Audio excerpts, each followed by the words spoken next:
the Brown boys, the Brown boys, the Brown boys, we the Brown boys, the Brown boys, we the Brown boys. What you deal with, it should be your people should be able to do that in a way where you are not taking that personally, but he is going to take this personally because he's going to do exactly what he did in that clip, and he's going to run off everything he's done. Run off everything. People, and it's going to get out of hand. And that's why I'm just like, I don't know if for the organization, if that's the position that they want to be in.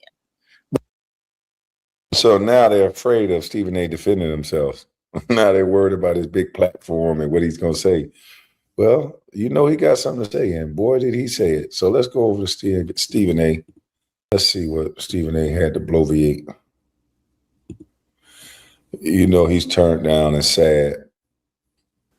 Even though I will always strive to do better, that doesn't negate the that the NABJ did Saturday night or Friday night, whichever night it was. I believe it was Saturday night. It is BS. And I get a lot of people want to pile on and they want to jump on it because you have your own individual feelings about me. I'm here to tell y'all are entitled to that. Not the NABJ. You're not entitled to that. This is me we're talking about here. I am the same guy that brought a nationally televised show to a journalism conference, which is the NABJ, the last 2 years. Did you have anything to say about me then? Did I get a thumbs down then? First Take, a nationally televised show, which has been #1 for 14 straight years. We came to the National Association for.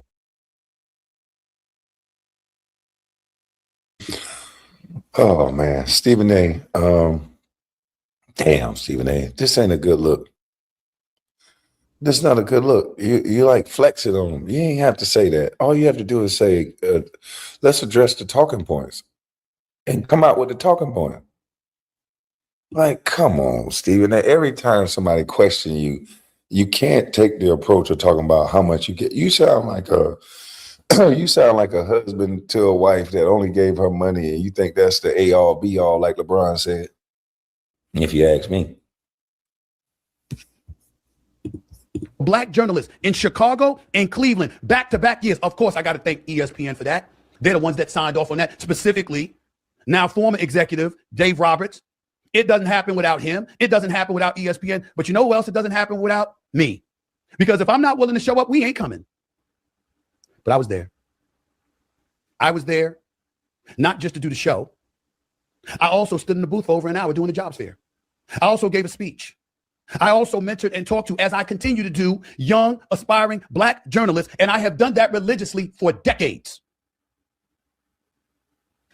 I started my career at the Philadelphia Inquirer. I know it's the New York Daily News as a high school reporter, but thereafter, in 1994, I began my career at the Philadelphia Inquirer, courtesy of Sandra Long, a longtime executive for the Philadelphia Inquirer, synonymous with the NABJ, whom I first met at the jobs fair of the NABJ. My career started because I was at the NABJ job fair. All right, I get it that you got a lot of accolades. Of course you do. You've been in journalism for over 30, 40 years. But they accused you of something. Let's see if he get to the talking points of what they accused him of instead of this, I did so much for you crap, because this is not a good look. This doesn't really say anything. Yeah, you did some things for them, but they're challenging you on something. This would be the perfect time for you to say, see, this is what's wrong with us as a community. We don't want any accountability. I didn't disrespect anybody. I didn't call anybody out their name. You just don't like what I said because you don't want accountability. But you're not taking that approach. You're taking the approach of, I did so much for you that you shouldn't even talk about me like this. Now, maybe you've done enough for them that if they had a problem with you, they should call you behind the scenes. Now, I can agree to that. Now, if you've done all this stuff for the SPLC, or not the SPLC, the NABJ, if you've done all these things for them, then I believe they at least owe you hey, let me pull your coattail, brother, and talk to you behind the scene. Maybe they should have done that, or come on your show and y'all could have had an open dialogue. That way the relationship could have stayed good. But they chose to do it this way. For disparaging Black women. You said he gets there, keep listening? All right. I received a lot of insults in my day. That might be the lowest.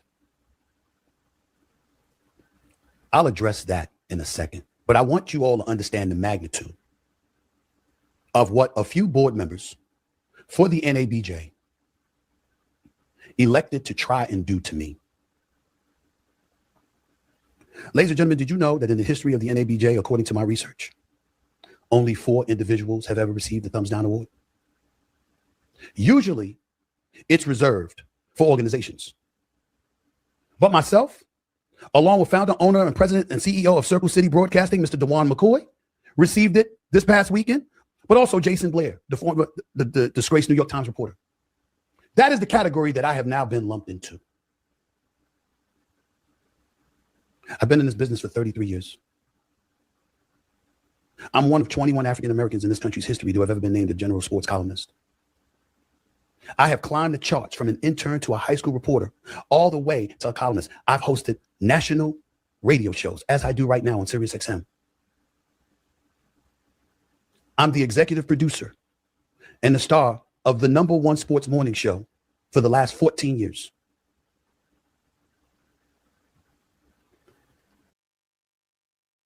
I mean, the work you did on Kyrie Irving's contract, I mean, one of the greatest point guards, I think they'll keep you around, Stephen A. But this ain't it. This is not it. Excuse me. Let's get past this stuff because I don't want to hear this woe is me, I did so much for everybody crap, because this ain't it. Let's get to the part where you're directly addressing what people said about you and what you said. That's why I'm addressing it. Tell me what it has to do with journalism. Disparaging black women, how? There you go. The hell All right, let me go back a little bit. Is the contributions you've attempted to make as an organization to black upliftment and empowerment in this industry? A facetious question I may throw out, please. What the hell does this Thumbs Down Award have to do with journalism? That's why I'm addressing it. Tell me what it has to do with journalism. Disparaging black women, how? I've heard people bringing up Jasmine Crockett. She was a representative in Texas, representing 766,000 people. Did I sit up there demonstratively asking, why would you curse out the president of the United States with the cameras rolling? How is that going to help you? Yes, I did. Why did I do that? Not only because she's in Texas, and I know they're a little bit different in Texas, a bit more conservative. And I didn't think that would work with her constituency down there. We also saw the issue of redistricting coming up to the forefront. And I said,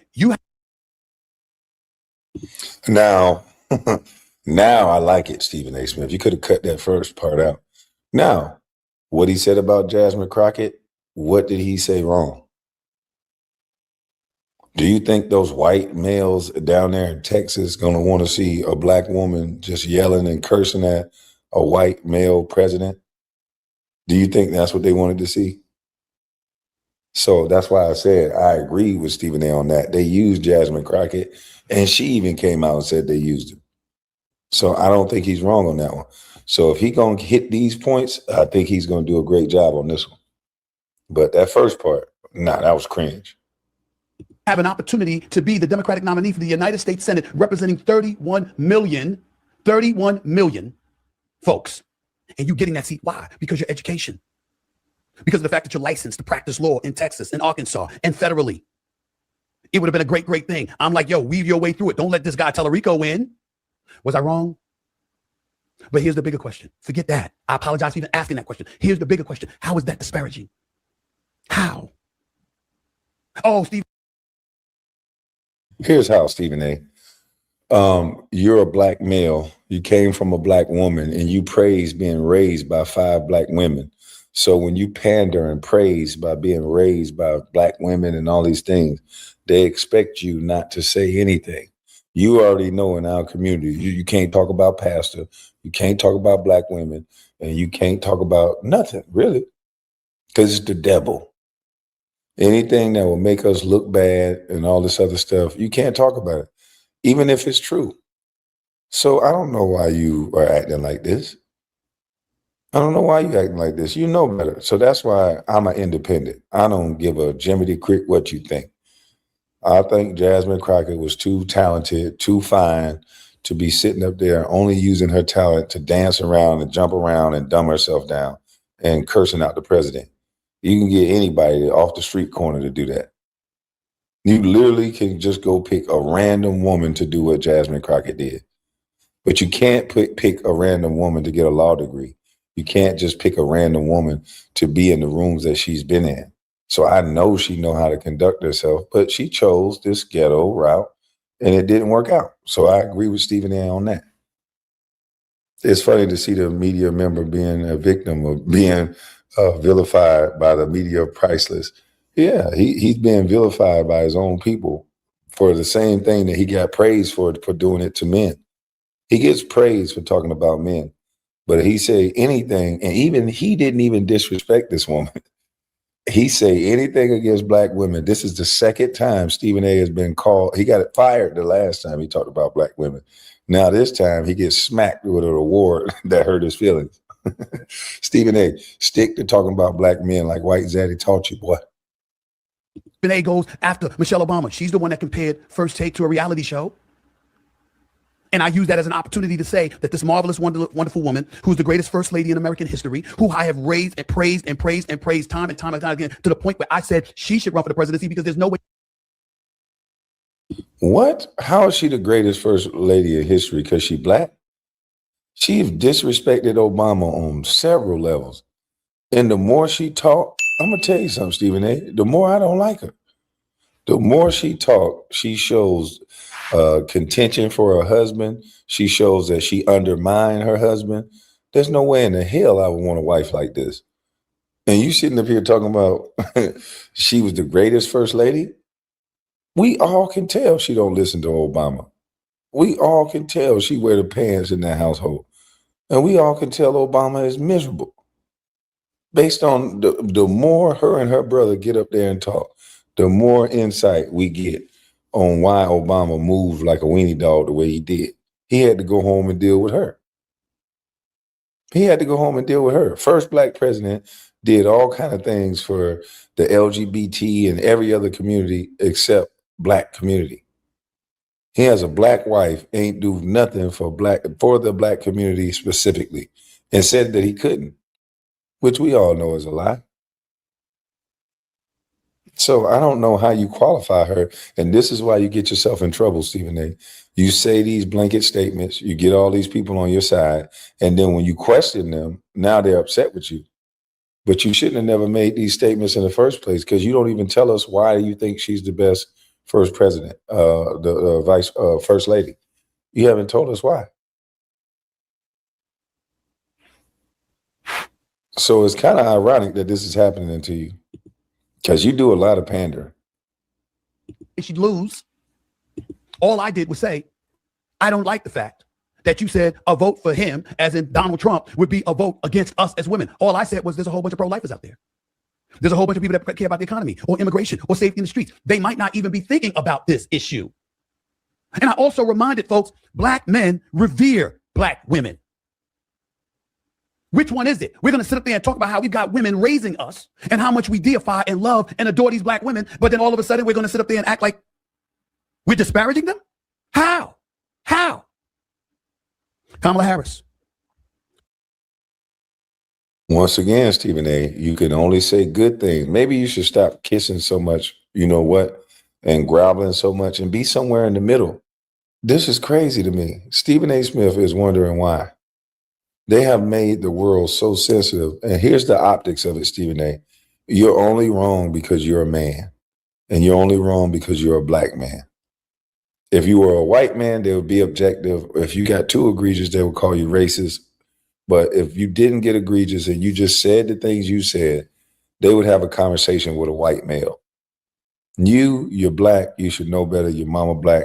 They probably don't want to talk to you. They probably want to talk to your 5 sisters and figure out what went wrong with you. What did y'all go wrong with him? That's what our community has turned into, or whatever we call it. We can't have articulate conversations without the bull crap. So get back to the name calling, Stephen A. That's all we're going to do. I didn't say this, and I'm still not going to violate trust. But everybody wants to bring up the fact that I sat up there and I pointed out how she didn't even make it to Iowa in 2020, which is fact. and that Democratic primary was bypassed in order to facilitate her being a Democratic nominee for the presidency of the United States of America. And then you have it in the palm of your hands and the support of millions upon millions of people. And you go on The View and Sonny Houston asked you a softball question which Sonny Houston acknowledged for The View, threw it right up there for you to smack it out of the park. And you passed by saying, I can't think of anything I would do differently, when it was clearly a border crisis. Last time I checked, NABJ, that ain't journalism. That ain't talking facts. Why would I bring that up? Because I've heard nothing acknowledging those kind of things that I've said. You know what else I didn't hear? I didn't hear that Kamala Harris called me and asked to meet with me privately. And we sat down for 2 hours. See, I'm telling you that because we met after I said those things. Last time I checked, that's a form of journalism. When you're actually sitting down and communicating with the source. You wouldn't know about that, would you, NABJ? I'm not doing any of this to denigrate the NABJ. I want to state for the record, NABJ right now, from what my research tells me, is in pretty good standing.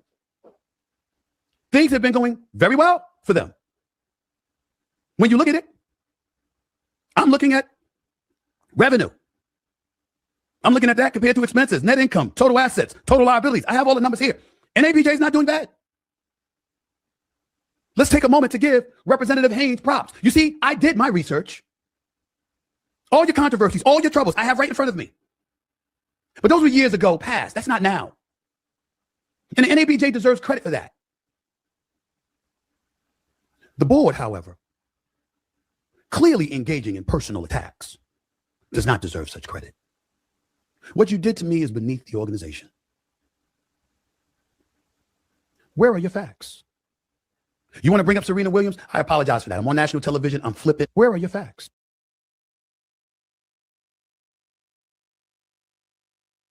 Where are your facts? They don't need facts in dealing with you.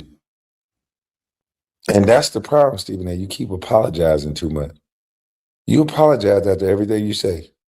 You get up there and bloviate all aggressive and strong, and then get up there and apologize.